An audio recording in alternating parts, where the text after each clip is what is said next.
I want to talk about a very powerful use of symbolism that was integrated into astrology long ago and how it can bring incredible layers of meaning and understanding into your life right now.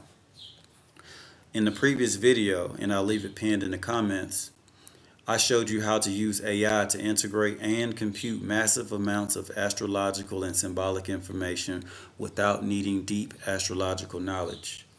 I showed you how to make self-readings feel far more personal. But now I want to go a little deeper into Sabian symbols specifically, because life has a symbolic dimension that matters far more than most people realize. After I discovered them and realized how useful they were, a massive realization came to me when I started learning how they were created in the first place. Some of the main questions I began asking myself were, why do they become powerful when layered into an astrology chart? And why do symbolic systems affect people psychologically? And do we already have an innate ability to understand and use symbolic language in real life?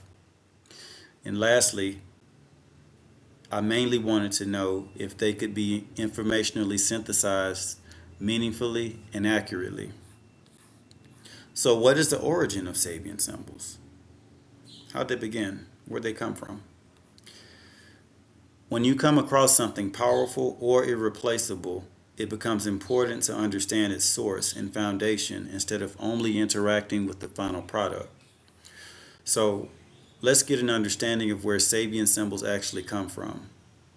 After we do that, I think this is where you'll realize that the origin story is actually quite unusual. So, going into the story, the symbols were created in 1925 by astrologer Marc Edmund Jones and psychic medium Elsie Wheeler. Jones wanted a symbolic image assigned to every degree of the zodiac. To do this, they went to Balboa Park in San Diego. Jones prepared 360 index cards, one for each zodiac degree. The cards were shuffled and handed one by one to Elsie Wheeler, who was reportedly clairvoyant. Without seeing the degree itself, she described an image or a symbolic scene for each card. Those descriptions eventually became the Sabian symbols. And the reason they were called Sabian symbols is because Jones associated the work with an older Mesopotamian mystical tradition called the Sabian Brotherhood. Whether people take that literally or symbolically isn't really the point. What matters is that the entire system was built around the idea that symbolic imagery can communicate psychological meaning more directly than abstract concepts can. And honestly, that's probably why these symbols feel so different from normal astrology. Because instead of reducing people to categories, Sabian symbols describe scenes, moments, tensions, psychological atmospheres. A placement stops feeling like Moon in Scorpio and starts feeling like a person carrying hidden emotional intensity while navigating isolation, secrecy, or transformation. This creates a completely different experience. And this symbolic approach wasn't unique to astrology. Human beings have always used symbolic systems to understand themselves. You see it in mythology, alchemy, dreams, religious imagery, tarot, archetypes, and even storytelling itself. Because symbolism bypasses purely analytical thinking, people don't experience life as raw data.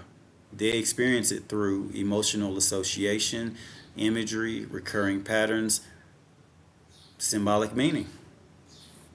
This is why symbols persist across cultures. And Sabian symbols are basically an attempt to attach that symbolic dimension directly to astrology. That's the real purpose behind them. Not prediction in the simplistic sense, but symbolic interpretation. A way of looking at consciousness through recurring symbolic motives. That's how they function. So, why Sabian symbols feel different from normal astrology? I think the reason Sabian symbols affect people so strongly is because they operate differently from standard astrological interpretation.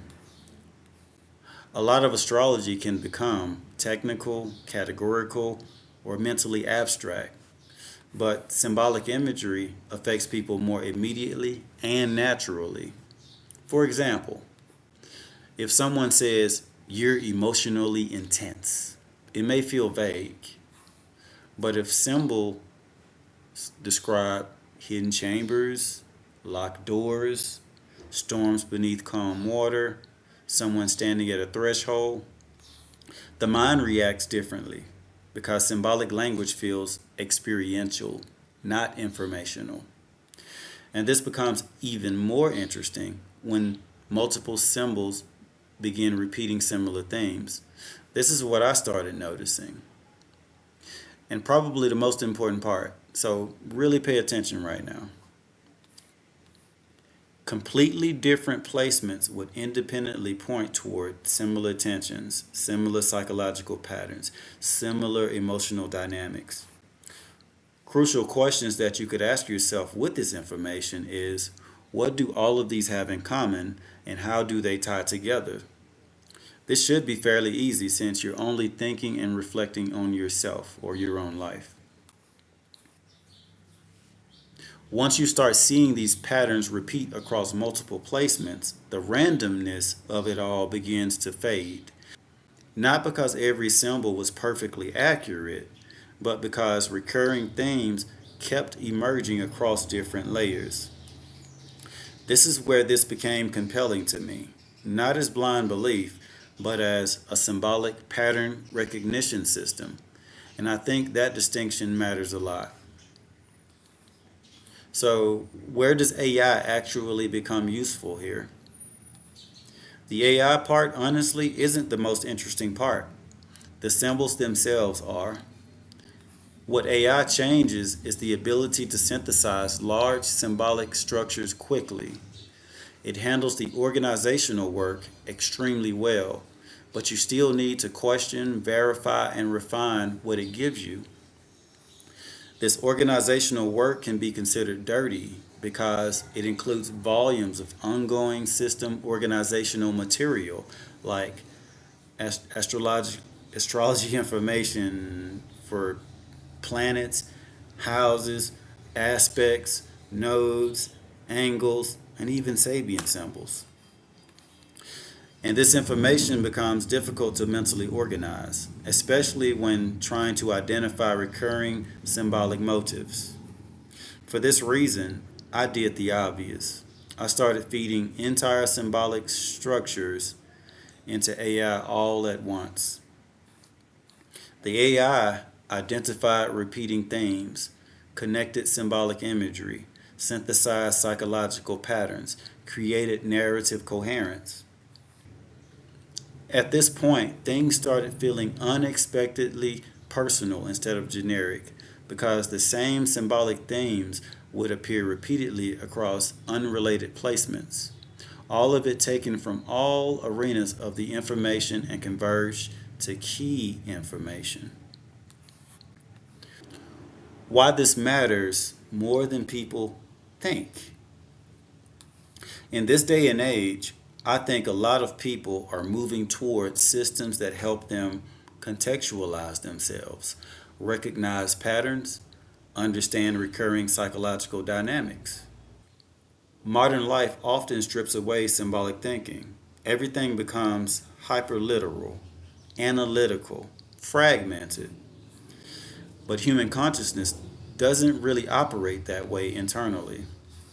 Internally, people think in associations, emotional memories, recurring motives, symbolic relationships. This is maybe why dreams affect people. It's why stories affect people, and why archetypes persist across cultures. The historic use of Sabian symbols taps directly into the symbolic layer, offering a more expansive way of seeing and interpreting experience. And honestly, I think this is partly what people are trying to describe when they talk about the idea of the third eye opening up. So I'm going to wrap this up and leave you with these things to think about.